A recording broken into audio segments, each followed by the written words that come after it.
السلام عليكم ورحمة الله وبركاته، حياكم الله جميعا.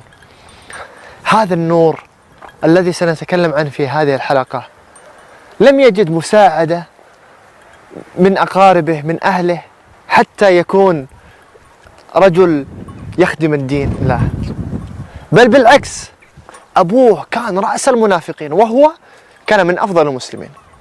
فهذا الصحابي هو عبد الله بن أبي بن سلول، وكان اسمه الحباب، لكن النبي محمد صلى الله عليه وسلم سماه عبد الله. وأبوه عبد الله بن أبي بن سلول كاد أن يكون حاكما ليثرب للمدينة.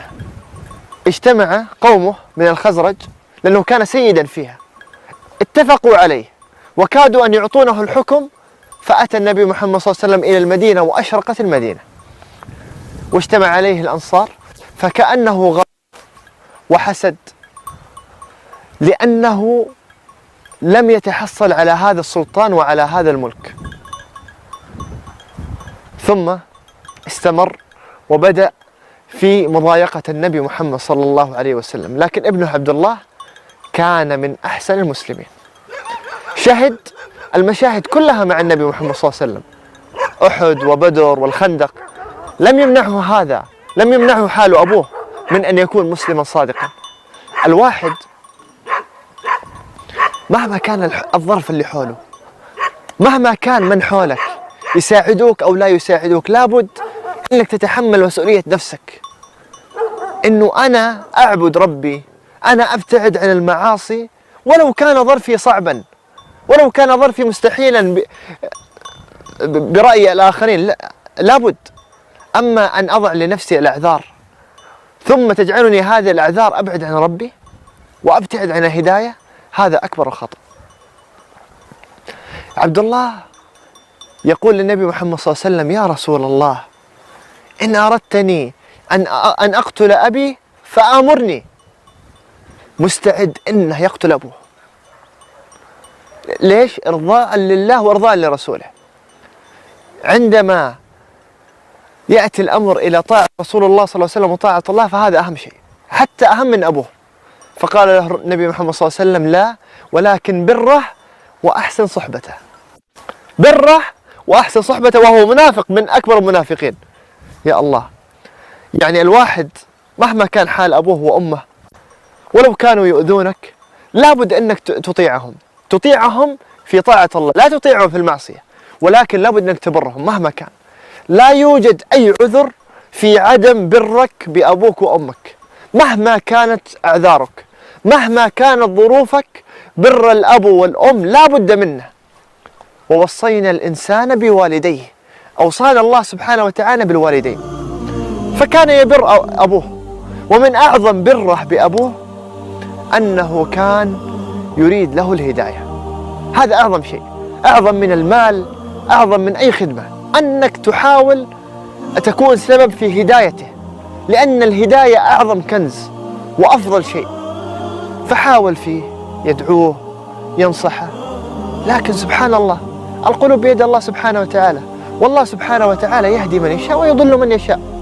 فحاول محاولة، أتى إلى النبي محمد صلى الله عليه وسلم وقال: يا رسول الله، أريد وضوءك أسقيه لأبي، لعل الله أن يلين قلبه، يعرف مكانة النبي محمد صلى الله عليه وسلم. يقول: يا رسول الله، أخذ وضوء حقك وخليه يشرب، ولعل هذا الشراب يجعل قلبه يلين.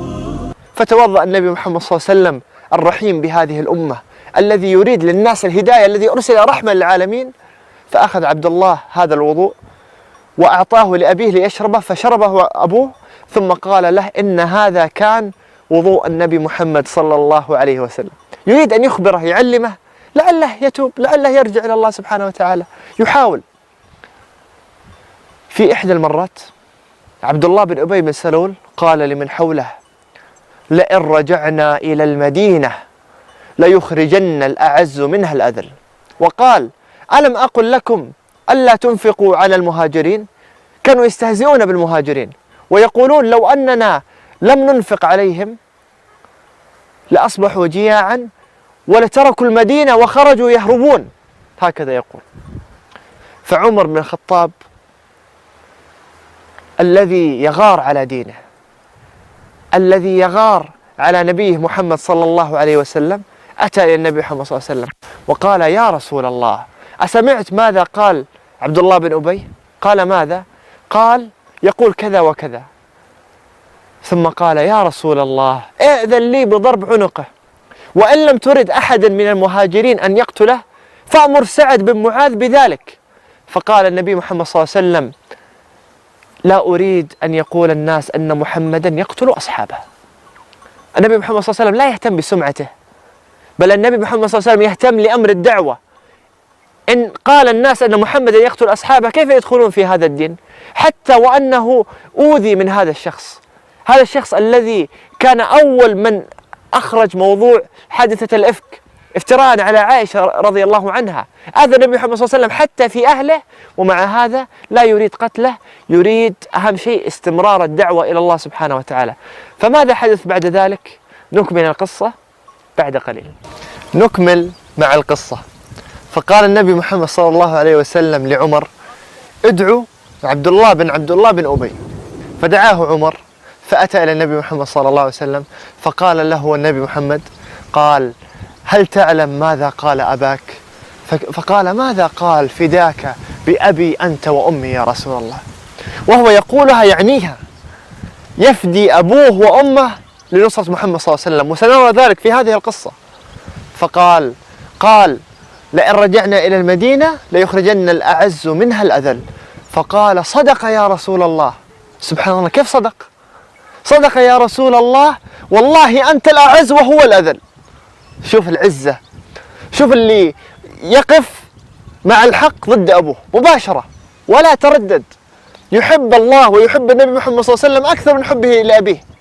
أنت الأعز يا رسول الله وهو الأذل.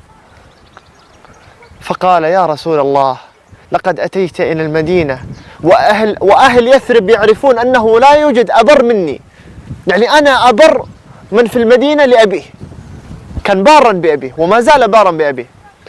فيا رسول الله، إن أردت أن أقتله وأضرب عنقه وإن كان هذا يرضيك ويرضي الله فأذن لي يا رسول الله. فقال: لا تقتله. شوف الطاعة، إن يرضيك يا رسول الله أقتل. قال له لا. فأخذ سيفه عبد الله وذهب إلى أطراف المدينة ينتظر أبوه أن يأتي. فلما أتى أباه قال له: أأنت قلت لئن رجعنا إلى المدينة ليخرجن الأعز منها الأذل؟ والله لن تدخل بيتك ولن تستظل به حتى يأذن لك رسول الله وتعلم لمن العزة، لك أم لرسول الله. فأخذ يصيح في الناس: يا بني الخزرج إن ابني يمنعني من بيتي، يا بني الخزرج إن ابني يمنعني من بيتي، وهو يقول: لن تستظل بظله حتى يأذن لك رسول الله. فأتوا إليه يكلمه، قال: لن أسمح له حتى يأذن له رسول الله. فذهبوا إلى النبي محمد صلى الله عليه وسلم فقال لهم: قولوا له أن يأذن له ويخلي سبيله. فلما وصله كلام النبي محمد صلى الله عليه وسلم قال: حسنا، ودعاه يذهب إلى بيته. يا الله، شوفوا كيف يقف أمام أبيه لكي ينصر محمد صلى الله عليه وسلم. فكان بارا بأبيه مع هذا كله حتى توفى الله أبوه بعد أن رجع النبي محمد صلى الله عليه وسلم من غزوة تبوك. فأتى هذا الابن البار فقال: يا رسول الله، أعطني قميصك أكفنه به، لعل قميصه يشفع له عند الله، لعل هذا يخفف عنه، لعل الله يغفر له. يهتم بمصير أبوه الأخروي، حاول في الدنيا قدر المستطاع أن يكون سبب في هداية أبيه، أن يدعو أباه، لكن حاول، والهداية بيد الله سبحانه وتعالى. أعطني قميصك يا رسول الله أكفنه به. فأعطاه النبي محمد صلى الله عليه وسلم قميصه، ثم قال: يا رسول الله صل عليه. فقام النبي محمد صلى الله عليه وسلم ليصلي عليه. فأتى عمر وقال: يا رسول الله كيف تصلي عليه؟ فقال: إن الله خيرني استغفر لهم أو لا تستغفر لهم، خيرني وسوف أستغفر له. فصلى عليه النبي محمد صلى الله عليه وسلم، فأنزل الله سبحانه وتعالى قوله: ولا تصلي على أحد منهم مات أبدا ولا تقم على قبره. فبعدها لم يصلي عليه النبي محمد صلى الله عليه وسلم. فهذا كان حال عبد الله بن أبي بن سلول. ينصر النبي محمد صلى الله عليه وسلم، يقف في وجوه المنافقين، ولكن أيضا يبر بأبوه. وهذا كله، وهذه الظروف الصعبة لا تجعله يتأثر، بل يستمر في طاعته لله سبحانه وتعالى ونصرته للنبي محمد صلى الله عليه وسلم. شارك كما قلنا في غزوة أحد، كسرت ثنيته، مقدمة أسنانه كسرت في سبيل الله. بعدما أراد أن ينصرف المشركون والمسلمون في غزوة أحد، قال أبو سفيان ومن معه من المشركين للنبي محمد صلى الله عليه وسلم: موعدنا بدر، لأنهم كانوا منتصرين في أحد، فقالوا عزة أن نقابلون في بدر وسنريكم. فقال النبي محمد صلى الله عليه وسلم لمن حوله: قولوا لهم نعم موعدنا بدر. فرجع المشركون ورجع المسلمون، تجهزوا سنة كاملة، ثم تقابلوا مرة أخرى في بدر، سميت بدر الثانية، كانت في السنة الرابعة من الهجرة. النبي محمد صلى الله عليه وسلم ترك المدينة ليذهب إلى هذه الغزوة، فمن يستعمل على المدينة؟ من يكون في المدينة؟ أعطى الأمر لعبد الله بن أبي بن سلول حتى يخرج النبي محمد صلى الله عليه وسلم وهو مطمئن.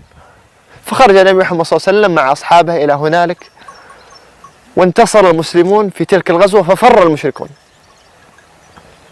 استمر عبد الله يشارك في الغزوات، يشارك مع النبي محمد صلى الله عليه وسلم حتى توفي. ثم بعدما توفى شارك مع أبو بكر في الجيش الذي بقيادة خالد بن الوليد في معركة اليمامة ضد المرتدين، واستشهد هنالك. يلقى الله سبحانه وتعالى شهيدا، يلقى الله سبحانه وتعالى وهو بأحسن حال. هذا حاله. مهما كانت ظروفك تستطيع أنك تعبد الله سبحانه وتعالى، وتستطيع أنك تثبت على الدين كما ثبت عبد الله بن أبي بن سلول الذي مات شهيدا.